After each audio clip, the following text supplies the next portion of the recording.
उनको बंद कर दीजिए जी। और इस देश के नागरिकों की बात सुनिए और हमारे इस नोट के बदले बैंकों से हमारा रुपया वापस दिलाइए।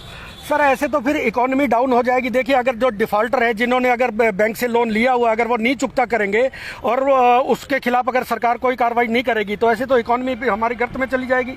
देखिए ये धोखा आपके साथ भी हुआ, मेरे साथ भी हुआ है जी जी। ये हमारा पुरखों का जो रुपया था वो था सोना चांदी जी। और सोना चांदी आरबीआई ने 1934 में अपने पास रख लिया और कहा कि इसके बदले में आपको ये रसीद दे रहा हूँ, जब चाहोगे जहां से चाहोगे आप इसे प्राप्त कर सकते हो। देखो इस पर क्लियर लिखा हुआ है, आप गौर से पढ़िए इसे। I promise to pay the bearer on demand the sum of ₹10 at any office of issue. इसके नीचे भी पढ़िए, हाँ। At any office of issue जी। ये जहां से भी इशू है, इसके बदले हमें वो सोना मिलना चाहिए, हमारी मोहर, हमारा चांदी का रुपया, ये गिल्ट का रुपया नहीं जो लोहे का सिक्का चल रहा है, ये नहीं, हमारा चांदी का रुपया, हमारी सोने की मोहर, हमें वो वापस मिलनी चाहिए। और वो आज ये देने से मुकर रहे हैं, हमें तो लूट रहे हैं लेकिन हमारे रुपया को वापस नहीं देना चाहते। इसलिए भारत का एक भी नागरिक बैंकों का कर्जदार नहीं, इस बात को जान लीजिए आप। भारत के बैंक ही भारत के लोगों के कर्जदार हैं, क्योंकि हमारी जो सोने की कीमत है वो बहुत अधिक है इससे। यानी कि अगर 400-500 के नोट लेकर बैंक में जाओ उसके बदले 1.5 किलो सोना आपको वापस लौटाना पड़ेगा। ये बैंक की जिम्मेदारी है। आरबीआई की दुकान कौन है? बैंक है। इस बात को समझना बहुत जरूरी है।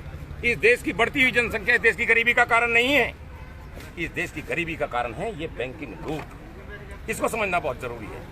और ये देश का हर नागरिक इस देश का मालिक है और उसकी भी जिम्मेदारी वही बनती है जो आज मेरी बन रही है, जो आज नागर साहब की है। जितने भी भाई खड़े हैं हम सब की जिम्मेदारी वही है।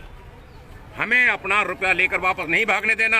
आपको जानकारी के लिए बता देना चाहता हूं, ये नोट भी गायब किए जा रहे हैं। एक डिजिटल करेंसी आ रही है, डिजिटल करेंसी CBDC मोबाइल में आएगी, जिसको CBDC कहते हैं। और वो उसके बाद में बैंक भी गायब और ये पेपर करेंसी भी गायब और ये गारंटी भी गायब हो जाएगी। उसके बाद में आप सोना मांगने के लायक भी नहीं रह जाओगे।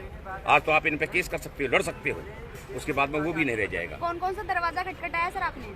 दरवाजे, ये भी दरवाजा ही है। हमने सरकार के दरवाजे, हमने आरबीआई, बैंक, केंद्र सरकार जिसको कह रहे हैं भारत सरकार, इन सबको लिखित में दिया हुआ है, ज्ञापन दिए हैं। और उसके अलावा हमने इनको एक आवेदन दिया हुआ है बनाकर, प्राइवेट बिल कह लीजिए उसको, कि ये लूट हो रही है देश की जनता के साथ में, इसे रोकिए।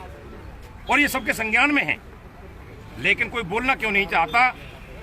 देखो हर कोई तो बोले ना बोले, लेकिन मैं तो बोलता हूं, क्योंकि ये देश आज भी गुलाम है। 99 वर्ष की लीज पर हम लोग हैं, इसलिए अंग्रेजी भाषा, अंग्रेजी शिक्षा, अंग्रेजी कानून आज भी लागू है और ये अंग्रेजी पैसा